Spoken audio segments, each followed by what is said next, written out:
Okay, fourth rerun of this video. Populorum Progressio.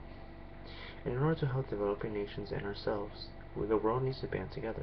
This encyclical is dedicated to the cooperation of countries and the underdeveloped countries. It is not a secret that there are numerous underdeveloped countries. Whether it be corruption or famine or outdated technology holding them back, these nations are clearly behind the developed nations. Lacking the bare necessities of life, whole nations are under the thumb of others. They cannot act on their own initiative. They cannot work towards a higher degree of cultural refinement. They are tempted to redress these insults to human nature by violent means. For example, Egypt with the revolution of 2011. They protested against police brutality, lack of free elections and freedom of speech, corruption, and economic issues including high unemployment, food price inflation, and low wages. This is just a recent example of a revolution that has happened just in our lifetime. There have been many more, but countries like the United States, Canada, or Western Europe do not face the problems these other nations face to the same proportion. Even though it is the duty of the whole world to deal with these problems, countries that are blessed enough, like us, to have a duty. Even though it is the duty of the whole world to deal with these problems, countries that are blessed, like us, have a duty to help their brothers and sisters. But what can we do about it? The wealthier nations have a threefold obligation: mutual solidarity, social justice, and universal charity. Mutual solidarity is the aid that the richer nations might give to the developing nations. Social justice is a ratification of trade relations between strong and weak nations. And universal charity is the effort to build a more humane world community where the progress of some is not bought at the expense of others.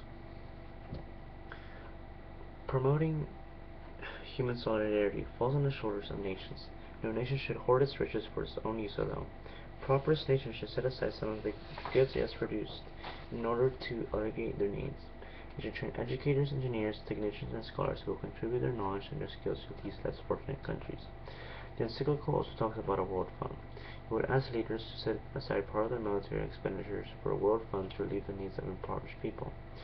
Populorum Progressio states of an overall policy of worldwide collaboration, so it's not just only one country helping another.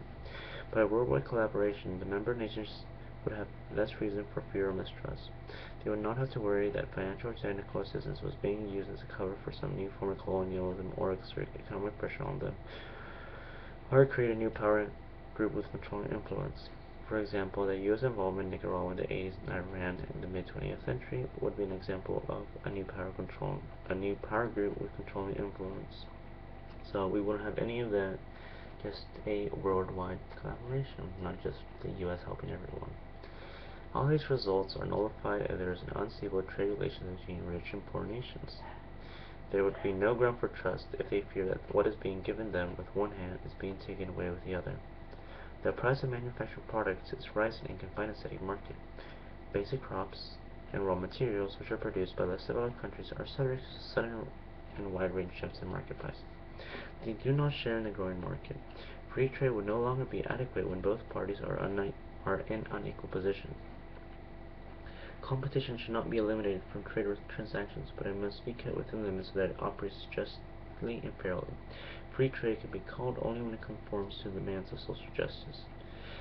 It can be said that economic growth is dependent on social progress. Basic education is the first objective for any nation seeking to develop itself. When someone learns how to read and write, it develops self-confidence and realization that it can progress with others.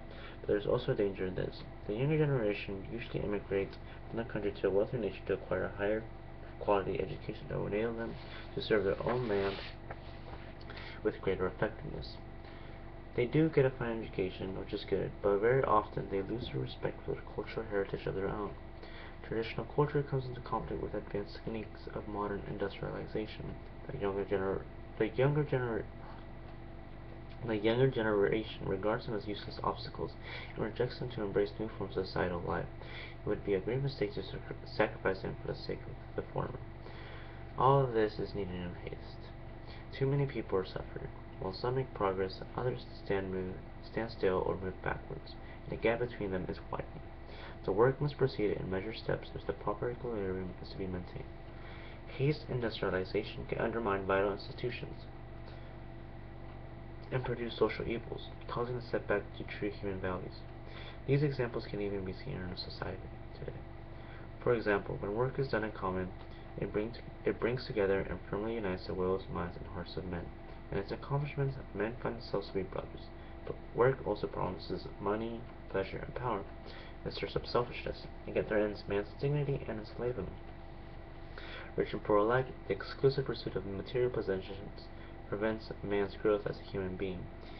It leads men to greed, to the unrelenting desire for more, to the pursuit of greater personal power. Progress is also a double-edged sword. It is necessary if man is to grow as a human being, yet it can also enslave him, if he comes to regard it as supreme good and cannot look beyond it. Men harden their hearts, shut out others from their minds, and gather reasons of self-interest rather than out of friendship. Conclusion. Nations are the architects of their own development, and they must bear the burden of their work, but they cannot accomplish it if they live in isolation from others. Like we can't do all the work for them. We cannot do the whole. Oh yeah, we cannot do the whole work for them, but we also cannot just leave them. We all must work together as a human race and leave behind short-term goals like oil, and look out to the long-term goals where we all must live in peace. Okay.